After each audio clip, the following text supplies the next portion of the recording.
Hi, good morning PESS. I'm Mr. Young. Does this melody sound familiar to you? I hope it does ring your bell. In this episode, I'm gonna share with you a romantic storybook, The Phantom of the Opera.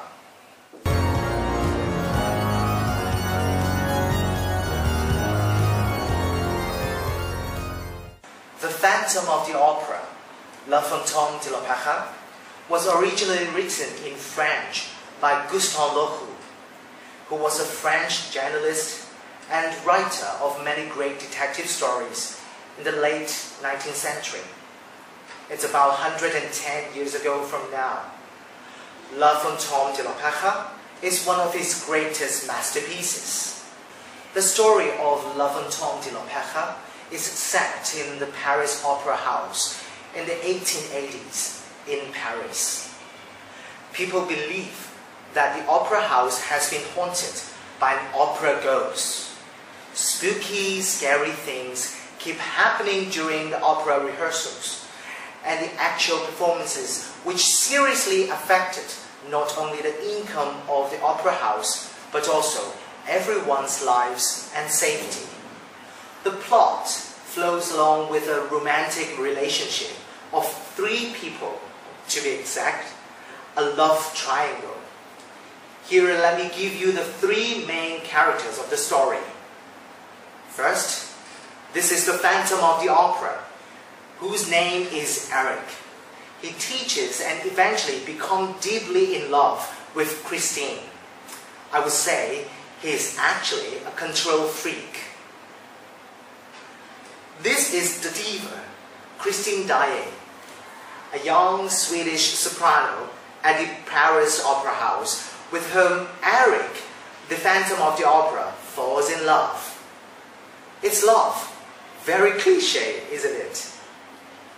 And finally, here comes the hero, Raoul, who was Christine's childhood playmate and boyfriend eventually.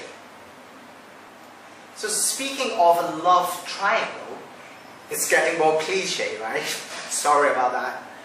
Well, love is certainly one of the main themes of the entire story.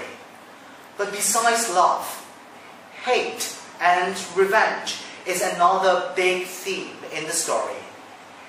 Unlike Eric, Opera has a rather tough and tragic childhood.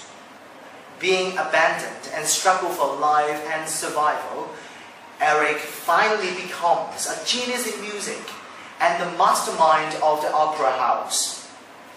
But being antisocial and carrying the kind of hate in his mind and soul, Eric eventually made his revenge with a clever and detailed plan. The Phantom of the Opera is no longer an angel of music, but a murderer. So love, hate, and revenge sounds like some TVP dramas, right? So cliche, but who cares? These elements gave life to La Fantôme de l'Opéra, which has been very successful. It captured people's attention and has also been adapted into different forms and genres like films and musical.